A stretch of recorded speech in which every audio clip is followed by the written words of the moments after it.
નમસ્કાર. ચૂંટણી પૂરી થઈ ગઈ. રિઝલ્ટની જેની આપણે રાહ જોઈ રહ્યા હતા એ પણ હવે ઓલમોસ્ટ ક્લિયર થઈ ગયા છે. સાંજનો સમય છે. આમ આદમી પાર્ટીથી પુનિતભાઈ આપણી સાથે જોડાયા છે. ચર્ચા કરવી છે ઇન્ડિયા ગઠબંધન વિશે, ગુજરાતના ચિતાર વિશે. સૌથી પહેલો સવાલ પુનિતભાઈ કે ગુજરાતમાં અપેક્ષા હતી ભરૂચથી, ભરૂચ ન જીતી શક્યા, પણ અત્યારે જે ઇન્ડિયા ગઠબંધન છે એની સ્થિતિ દેશમાં સારી છે. ખુશ છો કે નાખુશ છો? આ ચૂંટણી જે હતી એ ઇન્ડિયા ગઠબંધનની હતી. ઇન્ડિયા ગઠબંધનની જે લડત હતી એ સંવિધાન માટેની હતી.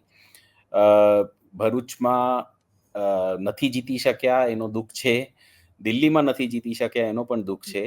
પણ આજે ઓવરઓલ આપણે જોઈએ તો ઇન્ડિયાએ જે વોટ કર્યો છે, આજે જે ભારતની જે જનતાએ વોટ કર્યો છે, એક વસ્તુ સ્પષ્ટ છે કે એમને મોદી વર્સિસ કોન્સ્ટિટ્યુશનમાં મોદીને રિજેક્ટ કર્યા છે અને કોન્સ્ટિટ્યુશનને એક્સેપ્ટ કર્યા છે. આખી ચૂંટણી જે બીજેપીનું જે પ્લેટફોર્મ હતું એ આખું નરેન્દ્ર મોદીની ગેરંટી અને એની ઉપર હતું.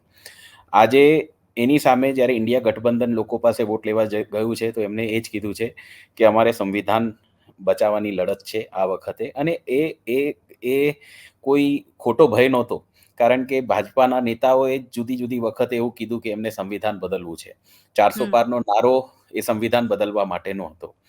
અને આજે એ વસ્તુ ક્લિયર થઈ ગઈ કે લોકોએ આ વસ્તુને એક્સેપ્ટ કરી છે અને આજે કોન્સ્ટિટ્યુશનને માટે જીત્યા છીએ. એટલે આજે ઇન્ડિયાનો જે પરફોર્મન્સ છે એના માટે અમે બધા બહુ ખુશ છીએ. અમારી પાર્ટીનું જે પર્સનલ હોય એના માટે જુદી જુદી જગ્યાએ જે પણ રિઝલ્ટ છે એના માટે દુઃખ છે. પણ આજે ભરૂચમાં પણ અમારા નેતા ચેતર વસાવાએ એમને બહુ સારું પરફોર્મ કર્યું છે. એવું નથી કે આમ હાવ બીજેપીને લાખોની લીડ ત્યાં મળી ગઈ હોય. એમને ત્યાં મહેનત કરવી પડી. પહેલી વખત ગુજરાતમાં એક સીટ ઉપર જ્યાં બીજેપીને મહેનત કરવી પડી એવી સીટો આપણે ગણીએ તો એમાંથી એક સીટ આજે ભરૂચ હતી. અને ભરૂચમાં દુઃખ છે કે લેગ કર્યું, ટ્રેલ કર્યું, પણ સારું રિઝલ્ટ હોઈ શક્યું હોત આનાથી. અને આગળ મહેનત કરતા રહીશું અને ધીરે ધીરે ગુજરાતમાં પણ પાર્ટીનું સ્ટેન્ડ પુનિતભાઈ, ઇન્ડિયા ગઠબંધન માટે ખુશ છો, પણ ઇન્ડિયા ગઠબંધનનો ગુજરાતમાં તમને શું ફાયદો થયો? આમ આદમી પાર્ટીને શું ફાયદો થયો?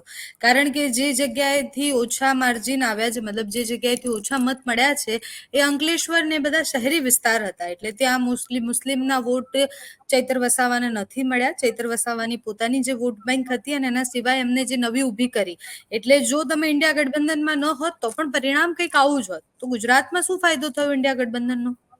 બેન, અત્યારે મેં તમને સ્ટાર્ટિંગમાં જે કીધું એ પ્રમાણે જો આમાં કહીશ કે ગુજરાતમાં ફાયદો થયો કે ના થયો, દિલ્હીમાં થયો કે ના થયો નો પ્રશ્ન નથી. પ્રશ્ન છે કે એક યુનાઇટેડ લડત જે આ વખતે ઓપોઝિશને આપી છે, આ બધાના એકબીજાના સાથે મતભેદો હતા પાસ્ટમાં બધી પાર્ટીના. પણ જ્યારે એક લડત આપવાની વાત આવી કે આજે ઇશ્યુ એવો છે કે ભાઈ સંવિધાન ઉપર આવીને ઊભી રહી ગઈ વાત, ત્યારે બાબા સાહેબ આંબેડકર એક એવા વ્યક્તિ છે જેમને આ સંવિધાનની રચના કરી. એમાં બહુ મોટો એમનો રોલ હતો. અને એમને જે સંવિધાન વિશે કીધું હતું કે કોઈ પણ દેશનો સંવિધાન એના લોકો એને કેવી રીતે રિસ્પેક્ટ કરે છે એની ઉપર છે. અને જ્યારે સંવિધાનનો પ્રશ્ન આવ્યો તો પોલિટિકલ પાર્ટીઝ જે હતા મતભેદ એમ પણ એક સાથે આવ્યા અને લોકોએ પણ એ જ ડાયરેક્શનમાં વોટ કરીને એક મેસેજ આપ્યો છે સ્ટ્રોંગ કે સંવિધાન સર્વોપરી છે, એને બદલવાની તમે વિચાર પણ લાવતા હશો તો એ આ દેશ સ્વીકાર નહીં કરે.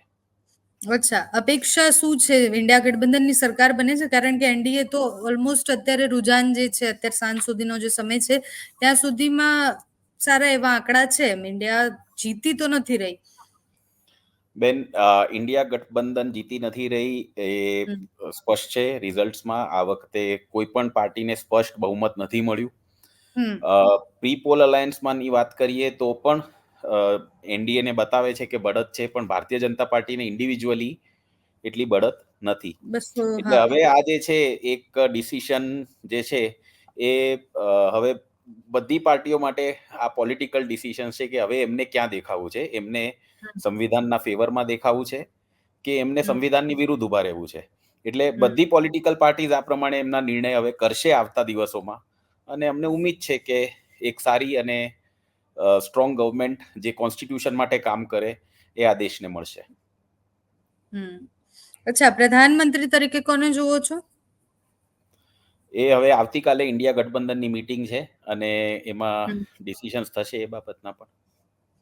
અચ્છા, આપણે ગુજરાત પર પાછા ફરીએ. ગુજરાતમાં ભરૂચ લોકસભા બેઠક ના જીતવાના કયા કયા કારણો તમને લાગે છે? કારણ કે તમે નજીકથી જોયું છે એ ફાઇટ. બેન, મનસુખભાઈ વસાવા ત્યાંથી 6 વખતથી એમપી ઓલરેડી રહી ચૂક્યા છે. એમને આટલા વર્ષોનું ત્યાંનું એમનું એક હતું અને એમાં પણ આજે આ સ્ટેજ ઉપર અમે પહોંચ્યા છીએ ઇન્ડિયા ગઠબંધનમાં. તો આ ખરાબ, હું પરફોર્મન્સને ખરાબ પર્સનલી હું નથી ગણતો. હા, પાર્ટીની જેમ અમને લોસ છે કે અમે નથી જીતી શક્યા, પણ આ પરફોર્મન્સને હું ખરાબ એટલા માટે નથી ગણતો કે આજે જનાધાર જે છે એ ઇન્ડિયા અલાયન્સમાં કે આમ આદમી પાર્ટીનું એ ભરૂચમાં એટલું બધું લોકોની એક્સેપ્ટેબિલિટી વધી છે ભરૂચ લોકસભામાં. અને આવતા વર્ષોમાં આ વસ્તુનો અમને ત્યાંની જુદી જુદી વિધાનસભામાં પણ, જે ભરૂચમાં પણ 7 વિધાનસભા છે, ત્યાં પણ આનો બેનિફિટ મળશે અને ભરૂચ લોકસભામાં પણ આગળ સારું કામ કરીશું અને જીતીશું. કારણ કે પુનિતભાઈ, શું પોલિટિક્સમાં લાગે એક છે?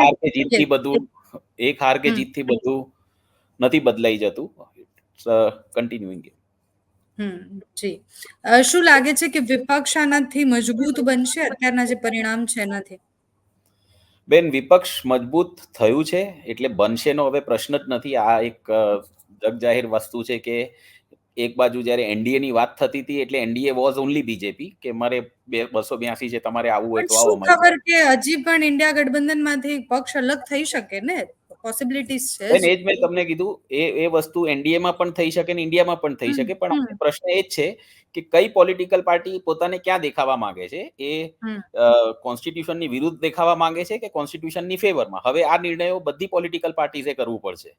અને મને આઈ એમ હોપફુલ કે જેટલી એનડીએમાં પણ જે બીજી પોલિટિકલ પાર્ટીઝ ઇન્વોલ્વ છે એ લોકો પણ આ બાબત વિચારશે કે એમને કોન્સ્ટિટ્યુશનની સાથે દેખાવું છે કે કોન્સ્ટિટ્યુશનની વિરુદ્ધ દેખાવું છે. અચ્છા, દિલ્હી અને પંજાબનું ચિત્ર કેમ આટલું બધું બદલાયું? આટલી ઉલટફેર કેમ થઈ? ત્યાં આશા હતી કે ઇન્ડિયા ગઠબંધન આમ આદમી પાર્ટીના 4 સિનિયર મોસ્ટ લીડર્સ, એમાં અમારા ચીફ મિનિસ્ટર અરવિંદ કેજરીવાલ, એમને જેલમાં નાખી દીધા. 21 દિવસનો સમય મળ્યો અમને. પાર્ટીનું જે અટેન્શન હતું, ફોકસ હતું, એ પણ જુદી જુદી જગ્યાએ એના કારણે વેચાઈ ગયું. કે જે આપણે જે રીતે અમે ઈચ્છા હતી કામ કરવાની ને મહેનત કરવાની આ ઇલેક્શનમાં, ઘણી જગ્યાએ એમાં અમારું રહ્યું હશે શોર્ટકમિંગ્સ. અને એનું કારણ એ જ કે તમે એકવાર તમે લોકોને જેલમાં નાખવાનું ચાલુ કરો અને જે રીતે રશિયામાં થાય છે, બધાને એકવાર જેલમાં નાખી દો અને પુતિનને 80% વોટ મળી જાય અને જીતી જાય, એવું એમને ટ્રાય કર્યું. તો પણ દિલ્હીની જનતાએ ખૂબ સારો અમને વોટ શેર આપ્યો છે. ઇન્ડિયા અલાયન્સને ત્યાં સારો એવો વોટ શેર મળ્યો છે બધી સીટ ઉપર. નથી જીતી શકે એનો દુઃખ છે. પંજાબમાં ઇન્ડિયા અલાયન્સની 10 સીટો હજી એવું બતાવે છે કે 10 સીટોમાં ઇન્ડિયા અલાયન્સ લીડ કરે છે. બીજેપીનું ત્યાં ખાતું નથી ખુલ્યું.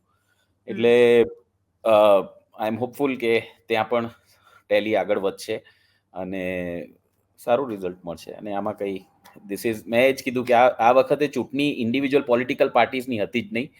આ વખતે ચૂંટણી હતી અલાયન્સની. અને જુદી જુદી જગ્યાએ સ્ટ્રેટેજિકલી કહો કે જે રીતે કહો, પાર્ટીઝે એમનું ડિસિઝન લીધું અને આજે એનું આપણે રિઝલ્ટ જોઈ રહ્યા છીએ કે એક પુનિતભાઈ, છેલ્લો સવાલ છે કે ગેનીબેનની જીત પર શું કહેશો? કારણ કે મોસ્ટલી કોઈને પણ આ આંખમાં પણ એવું નહોતું કે ટક્કર હતી જબરજસ્ત, પણ જીતી જશે આટલા કમ રિસોર્સિસમાં અને જે રીતના એમને પ્રચાર કર્યો છે આપણે બધાએ જોયું છે. ઇન્ડિયા ગઠબંધનના જ ઉમેદવાર છે તો એ જીત્યા છે, તો શું કહેશો? એમને હું ખૂબ ખૂબ અભિનંદન આપું છું એમની જીત માટે. આજે એમને બીજેપીની હેટ્રિક થતી અટકાઈ છે ગુજરાતમાં. ગુજરાતમાં જે ભાજપને એક હતું કે અમારે ઘમંડ હતું, એમને એક નારો આપ્યો તો 5 લાખના માર્જિનથી દરેક સીટ જીતીશું. સુરતમાં એમને જે કર્યું એનો જવાબ ઇન્ડિયા અલાયન્સથી ગેનીબેને આપ્યું છે.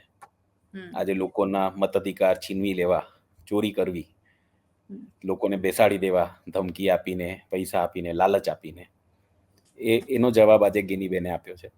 એટલે ગેનીબેનની જે જીત છે એ ઐતિહાસિક જીત છે ગુજરાતના ઇલેક્શન્સમાં. જી, થેન્ક યુ સો મચ પુનિતભાઈ. ધન્યવાદ. નમસ્કાર.